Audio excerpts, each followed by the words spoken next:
Good afternoon and welcome to Match of the Day, and I can tell you that our first game is a knockout. Well, it nearly was.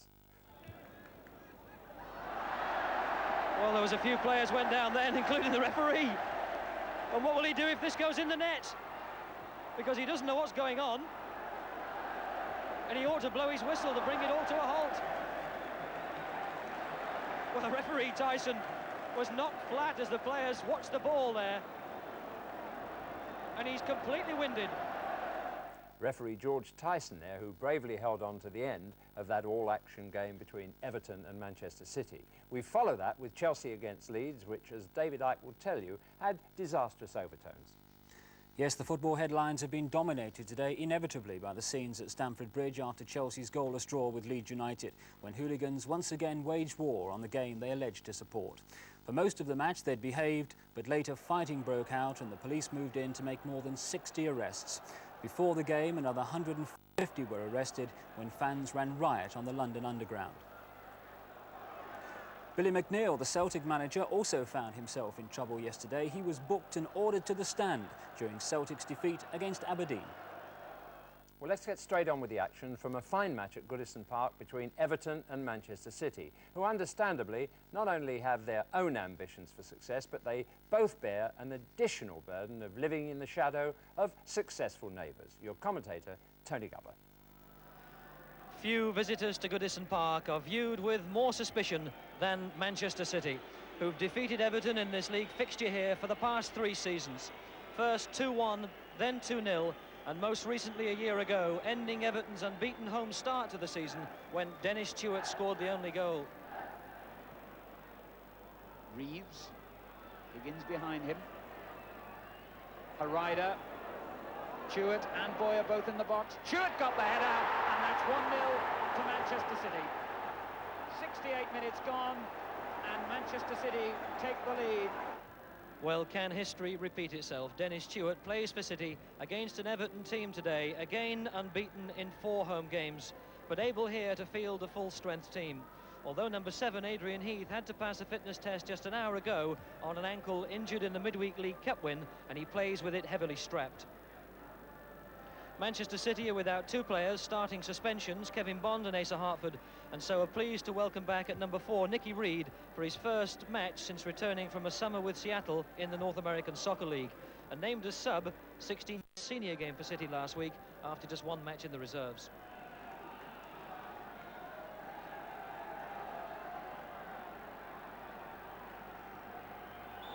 And it's Everton in the darker shirts who kick off, attacking the goal to the left.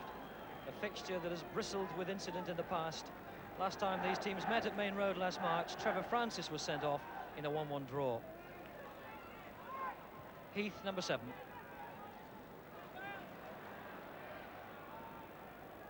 Six, McMahon.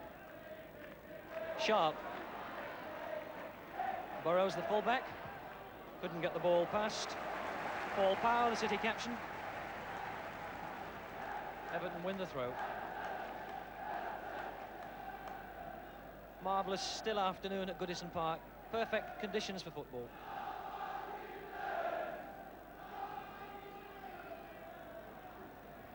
It's McMahon with the throw for Everton.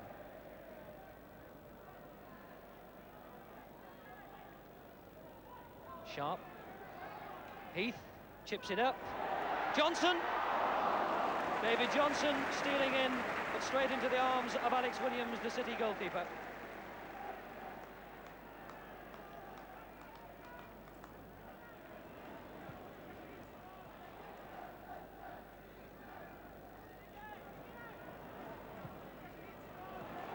Is Sheedy.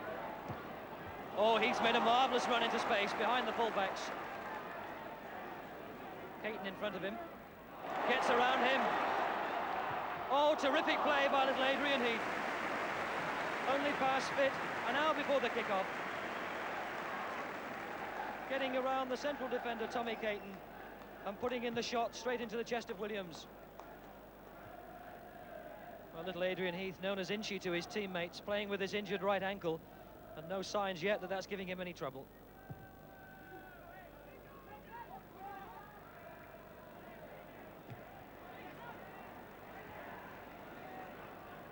Sheedy. Heath again in so much space. This time from long range.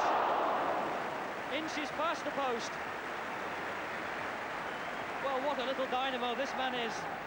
The game barely a few minutes old, and that's 3 strikes he's had on goal. Referee today, George Tyson of Sunderland. Higgins. Sharp.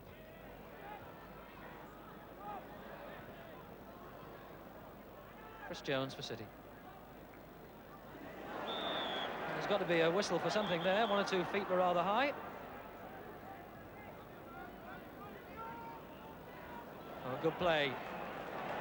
This is Burrows, the fullback. Sheedy. To turn the other way. McMahon quickly closed down by Power. Rather gives it away to Chewett, who slipped, and Everton have it back. This is King. Foul against Ransom. Turned into his man. Ray Ranson, also in the England under-21 squad for that game on Tuesday against West Germany, and is the first player here to get his name into the book of referee George Tyson of Sunderland.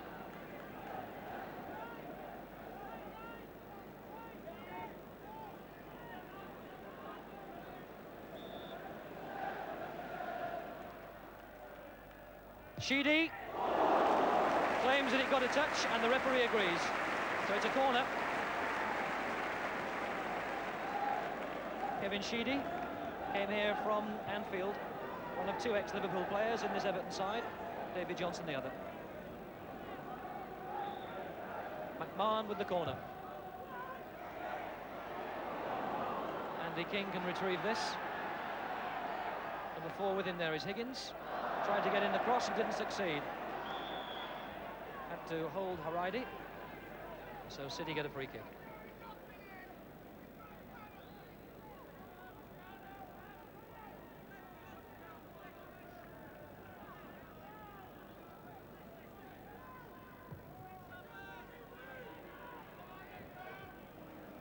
Good header by Billy Wright. Can have another go.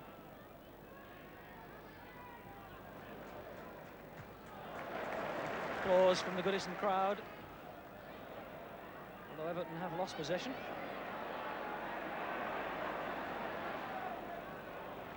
And get the throw. Andy King scrapping for possession.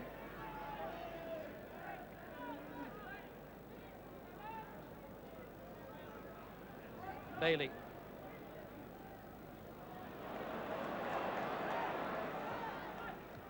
King. Bailey again. Kevin Sheedy.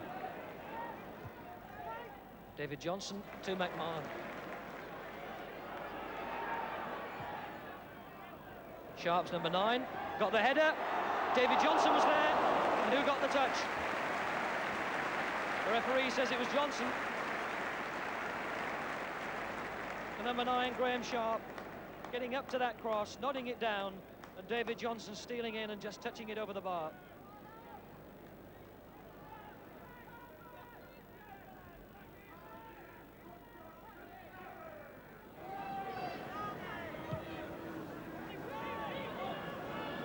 Easy for Bailey. Well, I think Sharp must have known Nicky Reed was going to get that, but he never checked.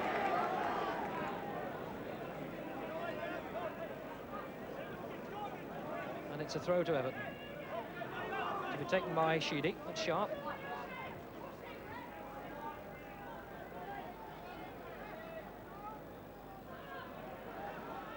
Higgins to Bailey.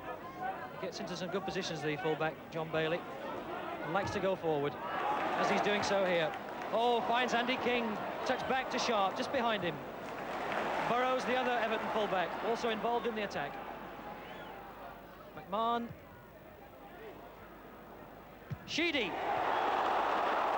Beaten away by the knees of Williams. Well, Williams is busy.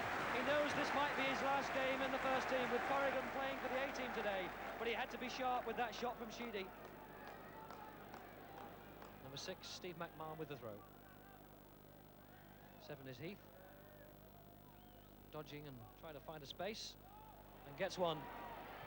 Couldn't quite pull it free. Sheedy, and Wright knocks it out to David Johnson. King trying to wriggle space. Johnson. Again, City keeping the door closed.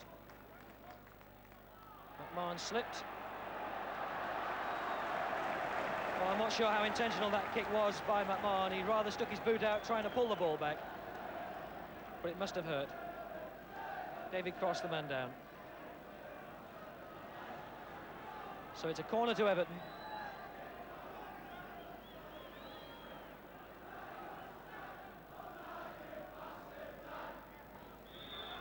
So Kevin Sheedy with this corner for Everton. Knocked on by Sharp to Andy King.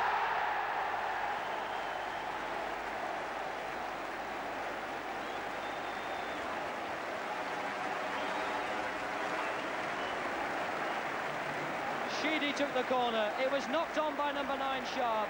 And there was Andy King lurking at the far post to squeeze it in between the keeper and the woodwork. Everton 1, City 0.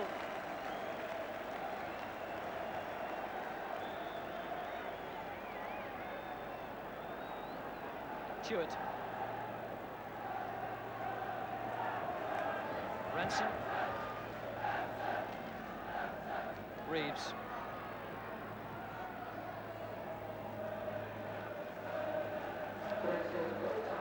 Andy King gets his 5th goal of the season, which makes him Everton's top scorer.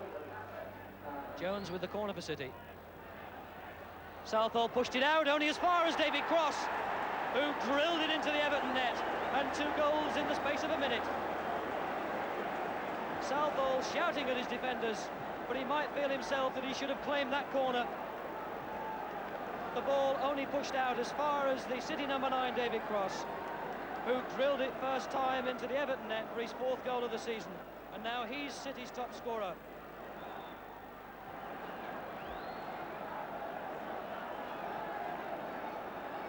McMahon. Wright. And Higgins. Sheedy.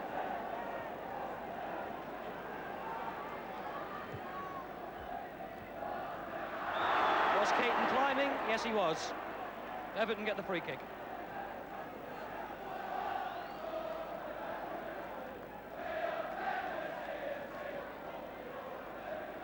Cross, who's come back to help the defence. Sheedy takes the free kick. And Cross with the clearance. And Billy Wright with plenty of time to look at and find players on a run. Tries to find Bailey, who rather jumped at Nicky Reed. And City get the free kick. Bailey clears his head.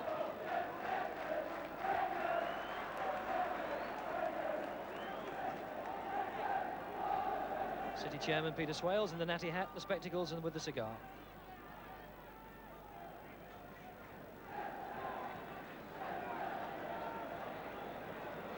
Bailey goes around Chewett. Might find, well, he could have looked for Sharp, but finds Sheedy instead. Heath looked as though he was held there by number 10, Hage Hareide, the Norwegian international. And that's the way the referee saw it.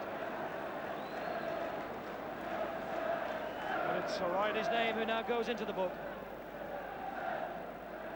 alongside that of Ray Ranson. So 2 City players booked.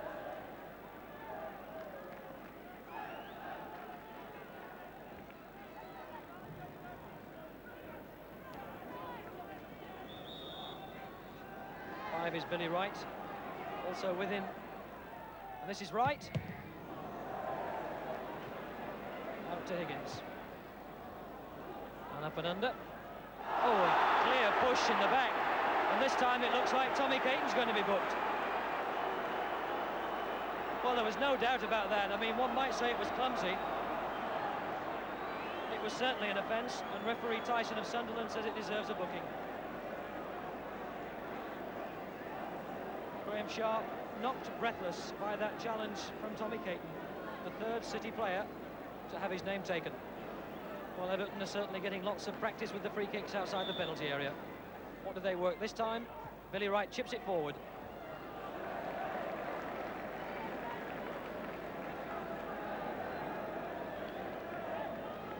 Burrows with the throw-in. Finds Heath.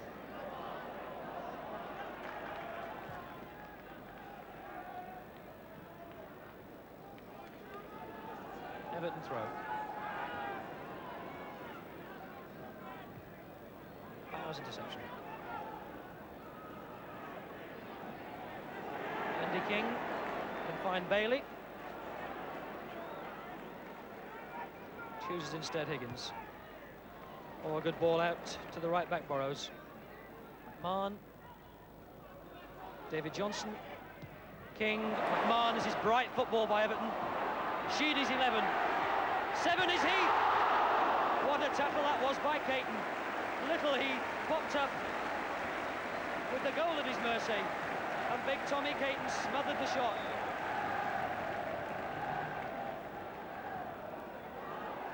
Williams comes to claim that one.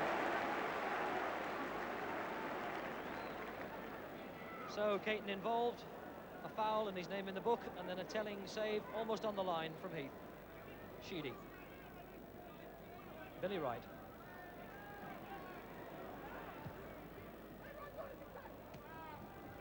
Bailey in support, the left back. Andy King. Still Bailey there. Shows a bit of dainty footwork and was fouled, was he, by Baker? So, yet again, Everton get a free kick. Just outside the penalty area. And this time, different tactics. Well, there was a few players went down then, including the referee. And what will he do if this goes in the net? Because he doesn't know what's going on. And he ought to blow his whistle to bring it all to a halt. Well, referee Tyson was knocked flat as the players watched the ball there. And he's completely winded. And what a good job it is the ball didn't go in the net, because I'm not sure what he could have done. He wouldn't have seen the play and would have had to rely presumably on his linesman.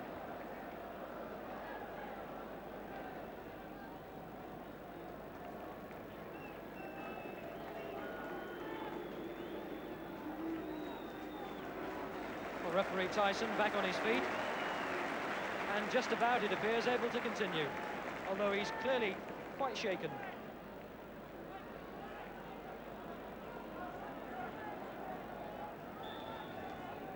Well, happy at this moment to continue in charge. Burrows. John Bailey must have touched the ball in this match more than any other player. Sharp. Bailey. David Johnson. McMahon. Burrows. McMahon supporting. Billy Wright. Sharp. Inevitably to Bailey. Heath. Again stealing into space. Oh, and turning so well.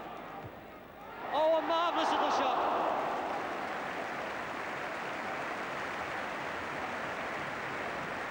Adrian Heath playing with his right ankle heavily strapped after the knock that he received against Newport in the League Cup tie in midweek. Last time Everton won a trophy, Howard Kendall, their manager, was a player back in 1969-70, the League Championship. Another Everton throw off the head of Caton. David Johnson. Sheedy. Burrows. Alex Williams, this 20-year-old coloured goalkeeper from Moss Side, was rather guilty of being off his line there. When Brian Burrows, the right back, hit that one, Williams was forced to make a good save. And it wouldn't have been so hard if he'd been standing back on his line.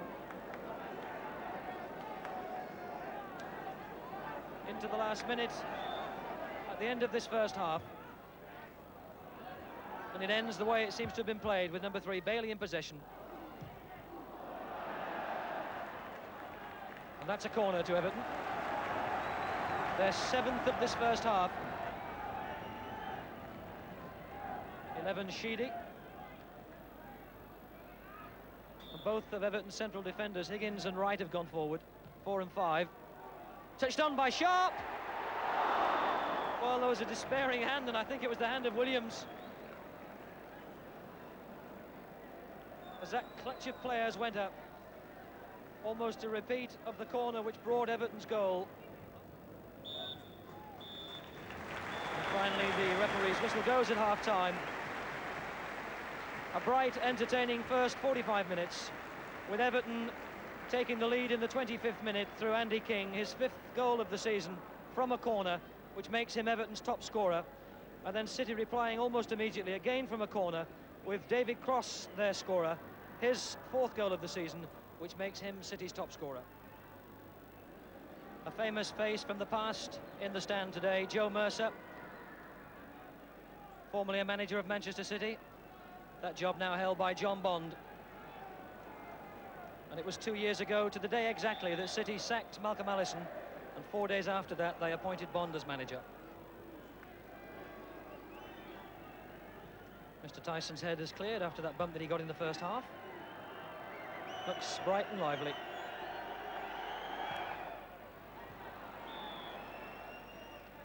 Was Cross climbing, or had Higgins made a back? And Cross was climbing. Everton have the free kick. Bailey. 9 is Sharp. Looks for some support, which he gets from Sheedy. Oof, that was Nicky Reid who hooked that one away. Heath. Looks tiny alongside Haradi. Oh, marvellous goal! McMahon!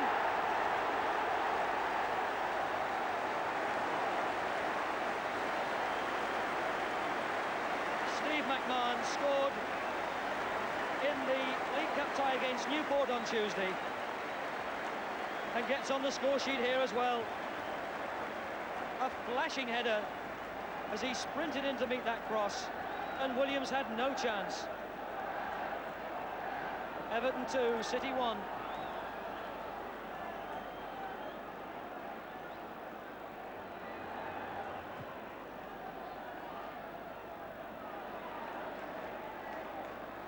Well, can Everton end that run of 3 home defeats in the last 3 league meetings against Manchester City? Shot was from Baker, and it came off Higgins. Goodison has been such a happy hunting ground for City in those past 3 seasons. Burrows. David Johnson. Andy King. Beaten by Power. Baker now. Reeves, number 8 on the left. This is Reeves. Gets in the cross. Oh, marvellous save by Southall. He took it right off the forehead of David Cross. A good run by Kevin Reeves on the left. He got in the cross, it looked good enough. Cross was there lurking, and Southall came to claim it. Power.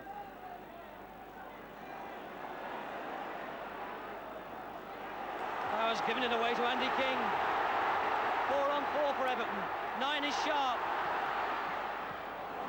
Caton, who came across in a hurry.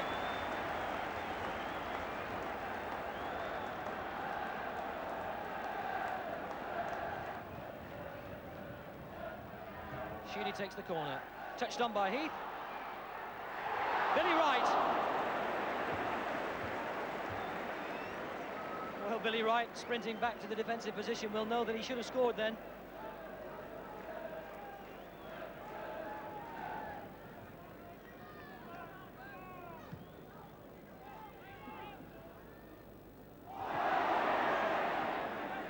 Referee waves play on, although Cross clearly had his hand across the face of Higgins. Cross explaining how it happened.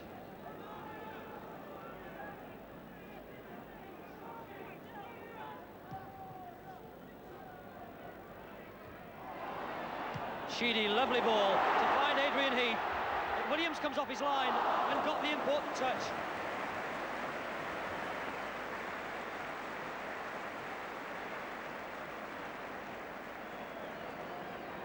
Billy Wright, number 5, who's gone forward. Behind him there, David Johnson.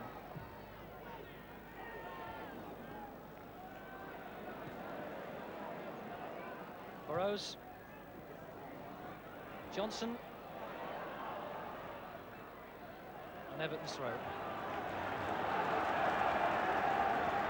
The City guilty again of not really clearing their lines.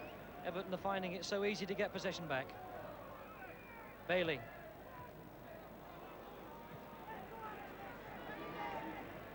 Power. And here again, Everton are back in possession. Andy King, number 10.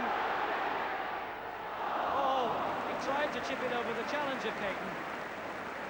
Just lifted it too high, and Williams came off his line to steal it.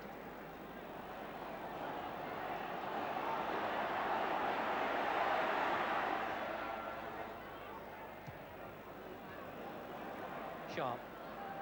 Andy King. McMahon can go all the way forward. There's nobody between him and the goal, apart from the keeper. Didn't get the connection that he would have wished. And I think City were guilty there of looking at the linesman and expecting a flag. None came, and McMahon was able to go forward. As the City defenders sprinted after him, Williams came off his line, and McMahon screwed it wide of the post.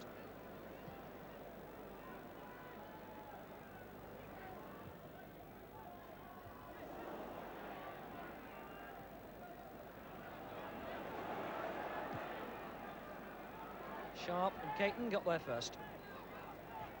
Ball Power. Checks. Pursued by Burrows.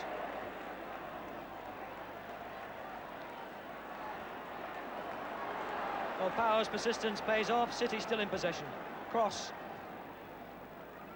Baker. Baker. Ranson. Oh, a great ball across the box. Cross was looking for it. Beats the ground in dismay. So too was Dennis Stewart. But that firm ball by Ranson, the fullback, just evading both of them. And about to come on for his second senior game at the age of 16, Paul Simpson, the boy from Carlisle, who played just one reserve team game for City before being picked for his first senior match against Coventry last week, and now coming on here as substitute, replacing number 11 Chris Jones. So an older player replaced with very much a youngster. Push by Haraidi on Heath, who wasn't very happy.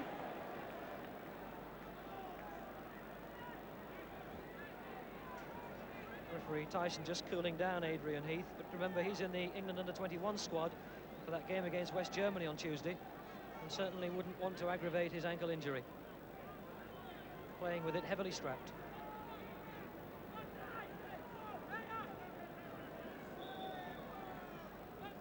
Bailey with the free kick.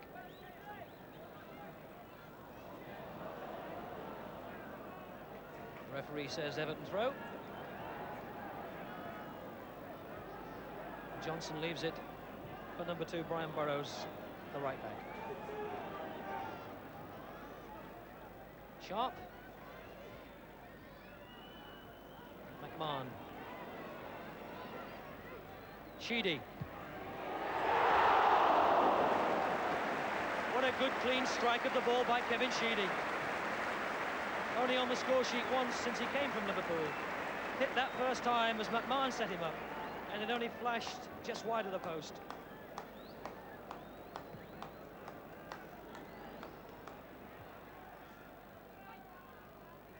Burrows.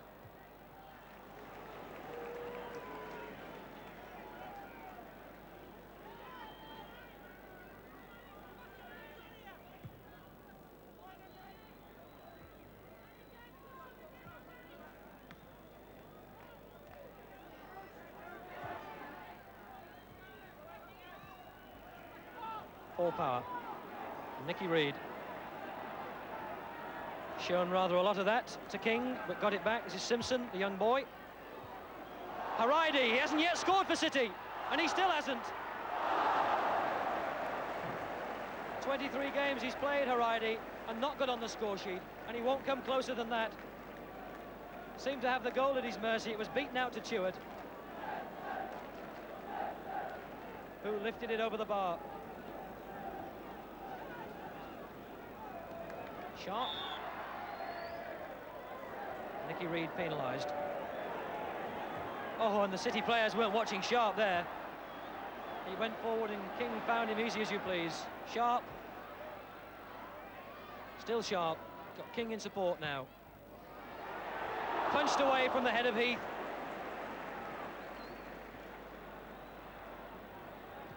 Well, rather a moment of slackness in the City defence to allow Sharp to steal into space on the right. King, as the whistle goes to end the match and to end the sequence of City victories at Goodison Park that stretches back for the last 3 seasons. Everton, the victors here by 2-1. The winner coming from Steve McMahon in the second half. A powerful header that gave the City keeper Alex Williams no chance at all. And Everton, after that win away against Newport in the League Cup in midweek, felt that they were on a high and were set to end that winning sequence by Manchester City, and that's what they've done. The full-time score, Everton 2, Manchester City 1. Well, plenty to keep the crowd on their toes there, but finally the eager Everton youngsters just getting home. And for our skill spot, we select a couple of silky sweet volleys from 2 of them. The first, Kevin Sheedy. That's not him on the ball at the moment, that's another left-footer, Bailey, who flicks it up. There's a chance to admire a little deft side foot volley there from Andy King to Sharp. Wasn't quite right, so the game spreads out to the right. And in the end, it's McMahon who supports Burrows here, who provides the cross.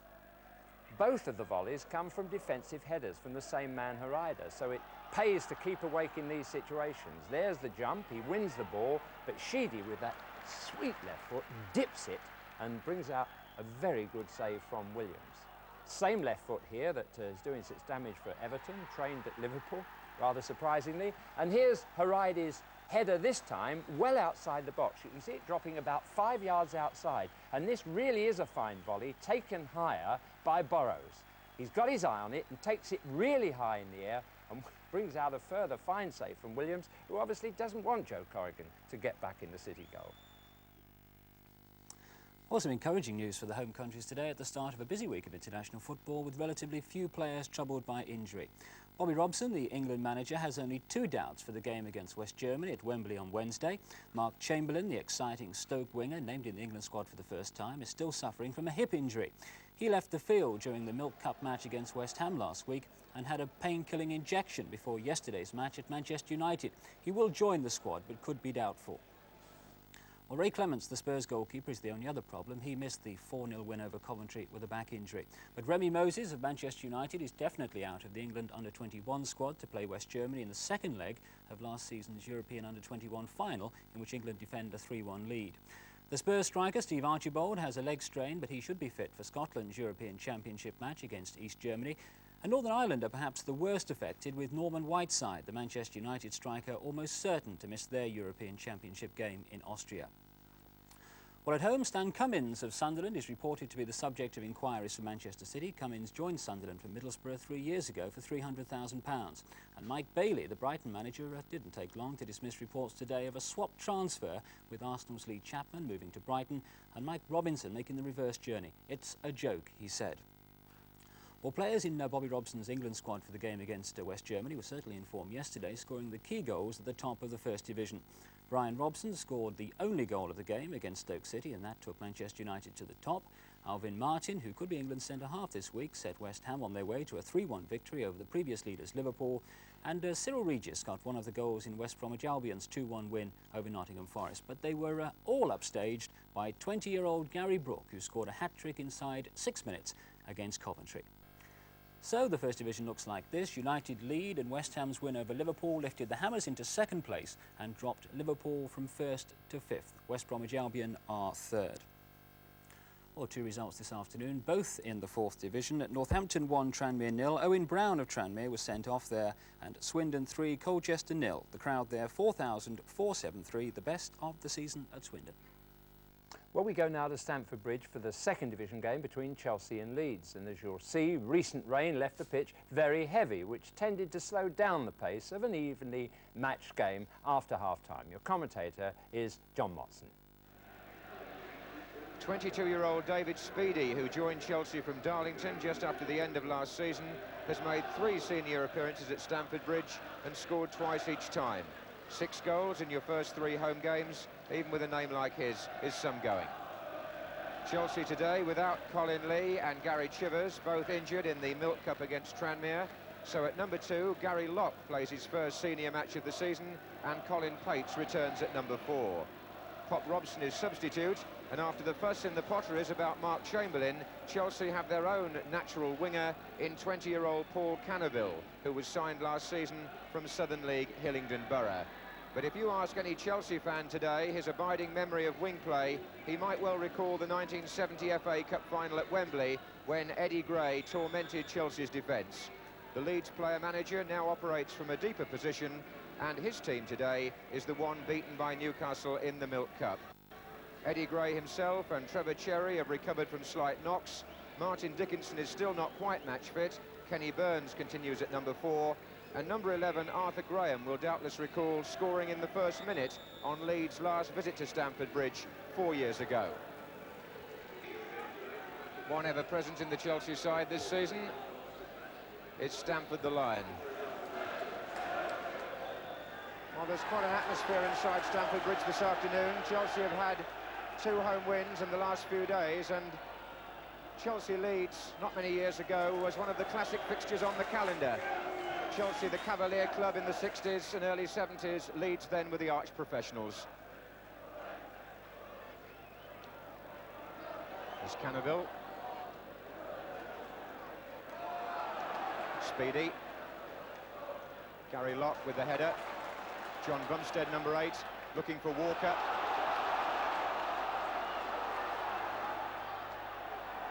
Linesman's flagging. Foul by Kenny Burns on Walker. Chance for Mickey Droy to make his way forward. Always a threat on the Chelsea set plays. Number 5.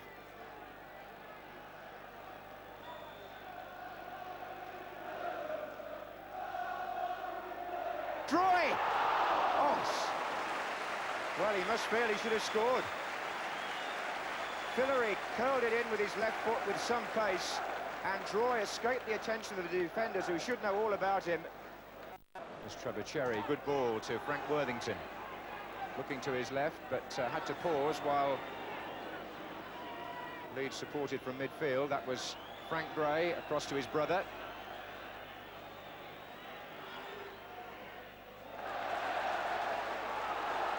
This is Speedy. It was McAndrew who intercepted and got Chelsea moving, and he's now pushed forward into the centre-forward position. Fillery on the ball, finding Hutchings.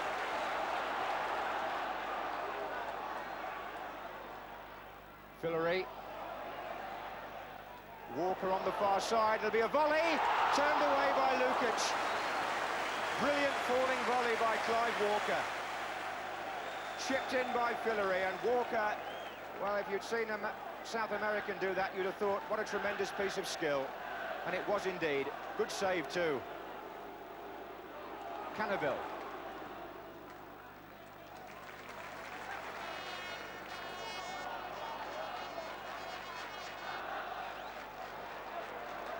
Fillery.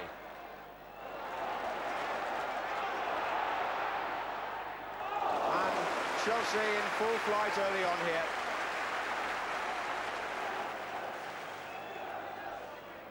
Hart. Butterworth. Walker. Good ball. Cannaville. On his own for the moment. Speedy coming up to his right. Walker behind him. Bumstead pulling to the right now. Tony McAndrew, number 6, tucked in for Speedy. Here comes Fillery on the left. Possessing a tremendously powerful shot in that foot, Mike Fillery, as he showed us in that sparkling FA Cup tie here last season against Spurs when he scored the opening goal.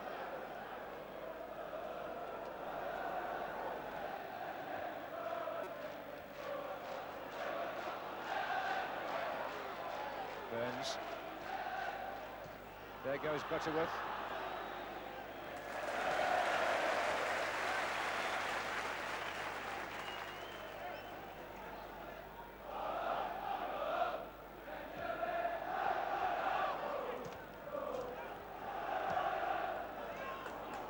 There's Walker, looking full of confidence today.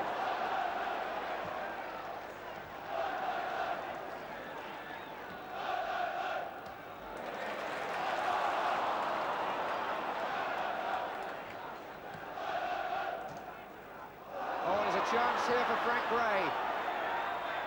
And good challenge by Mickey Droy, who made up for an error by his defensive partner Colin Cates, who stretched and missed that through ball, allowing Frank Gray to run on, at first unchallenged, but then as he was about to shoot, foiled by Droy.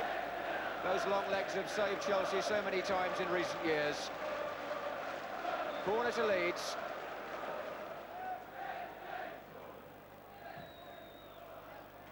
And Hart is there, and so is Worthington. Butterworth. Frank Gray, good effort, and Francis was knocked back by the sheer impact of that from Frank Gray.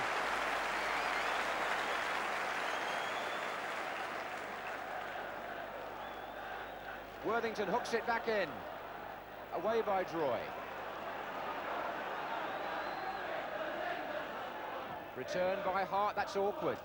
And Chelsea now are rocking, as Leeds were in the first few minutes. Hurd. Frank Gray, who's twice gone close now.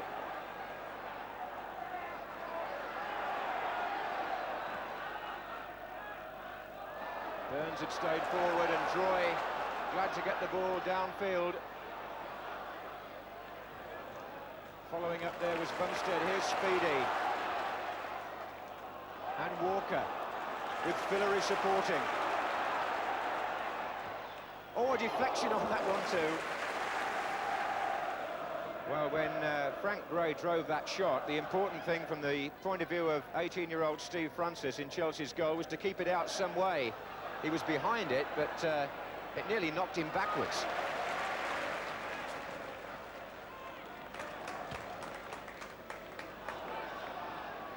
Eddie Gray's header out. And Frank Gray pestered by Bumstead.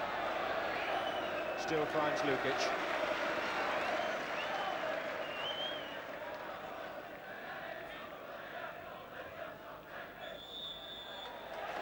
And there's a case of Lukic giving away the indirect free kick for time wasting in his own penalty area. He was dwelling with the ball there. Eddie Gray disputes the decision with the referee,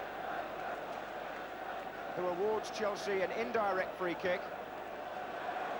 Leeds certainly need the wall. And Mickey Droy has gone and stood right in front of that wall of Leeds players. Walker discussing it with Fillery. And here is Fillery, and the wall does its job.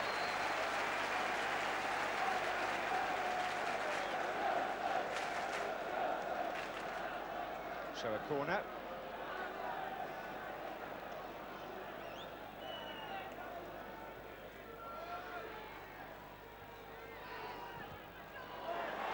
And here's Pates, and a deflection off Kenny Burns as he came out, gives Chelsea another corner.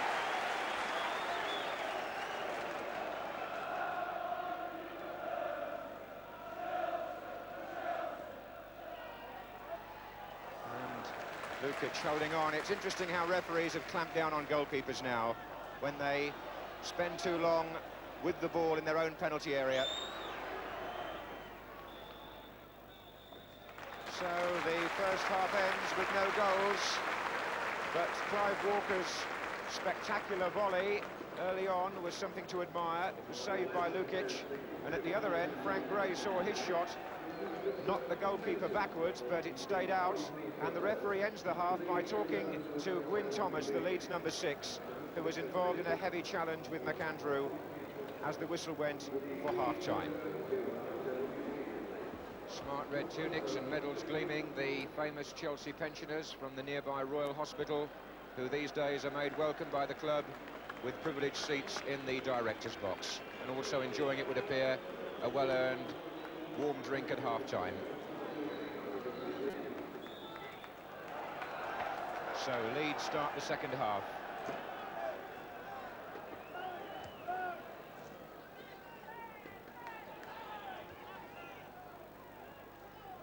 One's mind goes back not just to that 1970 FA Cup final between these two clubs, but around that time there was a league match played here which Leeds won in some style by 5-2.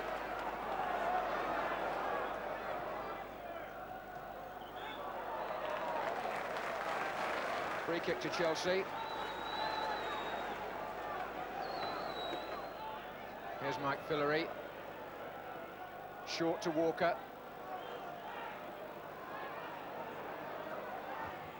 It was deflected, it came almost to Bumstead, then to Cannaville, and here's Droy.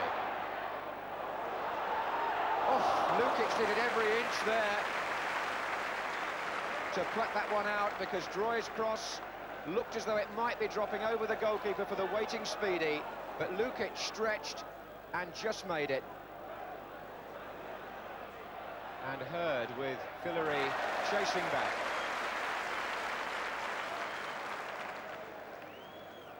Unlimited endeavour in this match, as you might expect. Worthington. Still Frank Worthington. Butterworth. Set up for Hurd. And still Hurd. Well, that was well played by Leeds.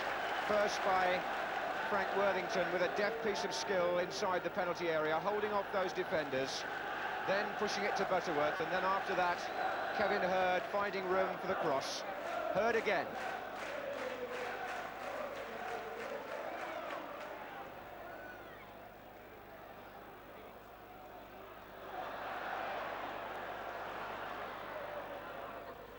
Worthington far post this time, away by Pates. Cherry! No doubt Chelsea will be looking to Pop Robson to inject a little bit of life into the last few minutes. They're going to take off Clive Walker. The header was by Burns, and then by Droy.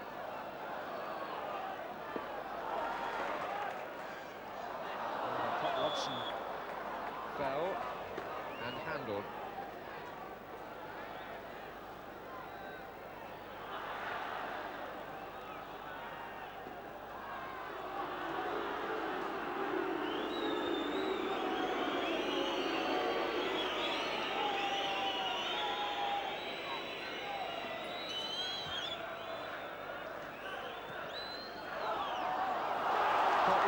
This could be one of Chelsea's last chances. Time is running out. It's Locke's cross.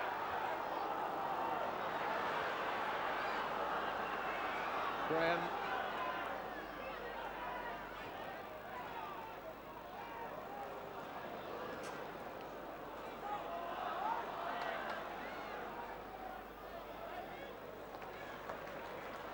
Here's Frank Gray.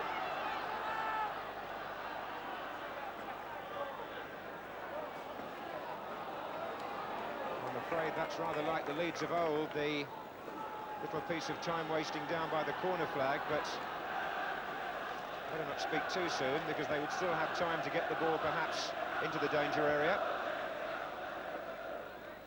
And this is still Frank Gray. That's exactly what he's doing again there, just keeping the ball away from the Chelsea players, and that's not popular with crowds, especially in the modern desire to speed the game up and make it more entertaining. One can only hope the referee merely adds on the time.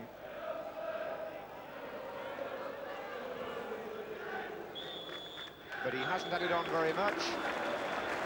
And Leeds take a point from Stamford Bridge, which at the end of the season, as the two old pros congratulate each other, Eddie Gray and Pop Robson, might prove to have been an interesting result. We shall see, but certainly the second half not as good as the first here.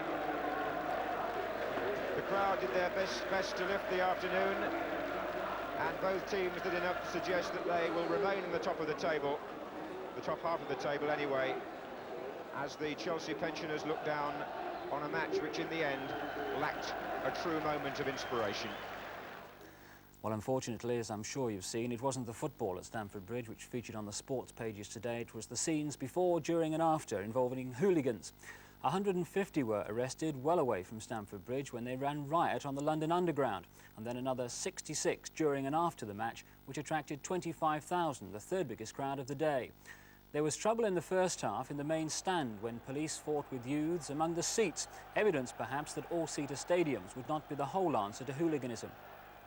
At the end, as youngsters ran onto the pitch, more fighting erupted between youths and police, and the Leeds supporters were locked inside the ground for half an hour before police would allow them to leave. The match programme had included an appeal to the fans to behave. Don't be a mug, don't be a thug, it said, and while the vast majority took the advice, some clearly did not. Well, Ted Croker, the Secretary of the Football Association, said there would be an inquiry, and he said they would look with concern on the sentences handed out to the troublemakers. The system of fines is a farce, he said. The government's talk about short, sharp punishments is just that, talk. Well, Ken Bates, the Chelsea chairman, would support that view. He condemned what he called the cretins at the Home Office who allowed the thugs to get away with fines which would not deter them from causing trouble again. But he said the papers had overreacted to the scenes at Chelsea yesterday. He said the headlines were out of proportion with the trouble, and while 200 youths may have been a problem, 25,000 other people had behaved perfectly. Well, there was also crowd trouble at another second division match at Oldham yesterday when Terry McDermott and Steve Carney of Newcastle were sent off. They were among 6 players dismissed in the Football League. That brings the figure this season to 55, compared with 22 at the same stage last year. There was a significant sending off in Scotland's big game yesterday. It was Celtic's Danny McGrain during the match with Aberdeen at Parkhead. The Celtic manager, Billy McNeill, was also booked after protesting against Aberdeen's third goal, and he was banned from the dugout and ordered to watch the rest of the game from the stand. He'll now be reported to the Scottish FA. And to make it a real day to forget for him, Celtic, the leaders, were beaten 3-1, their first defeat of the season, as Archie McPherson now reports. Bell. That's where, and there's nobody there. Strachan appeals for a penalty kick, and it's been given handling. A penalty to Aberdeen. So, Gordon Strachan against the other internationals from Ireland, Pat Bonner. 1-0. Easily done by Strachan.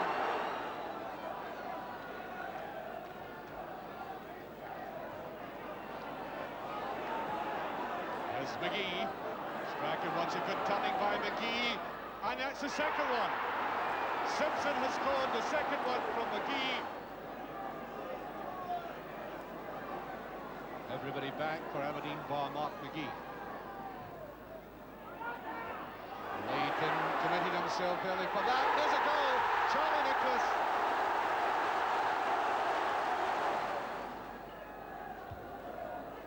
Oh, McGee is onside. He's onside, and as that in it is, the third one for Aberdeen, and right on the far side there, the Celtic manager came onto the field. Well, he didn't come onto the field. Well. He came onto the track, and the referee, it seems to me, has booked Billy McNeill. An unhappy day to remind us once again of the destructive hooligan element, which is so unfortunate because despite the constant spotlighting of unfavourable disciplinary statistics, the attitude of managers and players to improving the game on the field has so far been very good. Most judgments on the new interpretations of law, particularly appertaining to the cynical foul, are made at an emotional time by those affected in their own minds unfairly and really cannot be relied upon. So let's look at it clinically.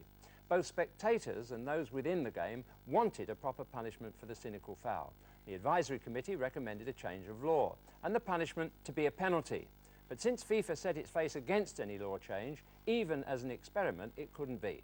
Consequently, the only way to create a punishment severe enough to reduce the crime rate under existing laws was to interpret a cynical foul as serious foul play and send off the offender.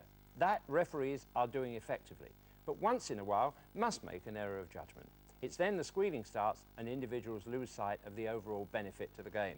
On Wednesday last, in the Stoke City-West Ham Milk Cup tie, the referee gave Dave Watson the benefit of the doubt and only took his name and did not judge this octopus-like hauling back of Sandy Clark as serious foul play. It was a serious foul against the spirit of the game, but not really physically violent. And deep down, no referee wants to send off a good lad like Dave Watson. He's honest, has served his clubs and England well, but as things are, we're caught in a trap, because the Football League has not been able to implement the punishment for cynical fouls like this one. Unfavourable sending off statistics are created as against the favourable effect of more goals being scored if the punishment was a penalty. Well, one final thought on statistics. While the players become accustomed to the new way of life, the figures are high, and if the trend continues, it may reach 200 by the end of the season. Well, that's roughly 1 per club every 25 games. Not perfect, it's true, but not all that disgusting either, especially as there could be some justification for the fact that some referees are a touch quick on the trigger at the moment. Well, let's hope that next Wednesday's international between England and West Germany, which you'll be able to see exclusively on Sport Nights at 10:05, will be a demonstration of the game at its best. So let's end today's programme on an optimistic note with a look at the promise of things to come from yesterday's performances of today's talented young players. Good afternoon to you. McMahon. Sheedy. What a good clean strike of the ball by Kevin Sheedy. And here's Droy. Oh, Lukic did it every inch there.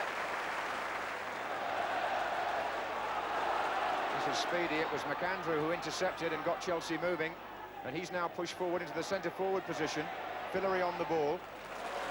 Finding Hutchings.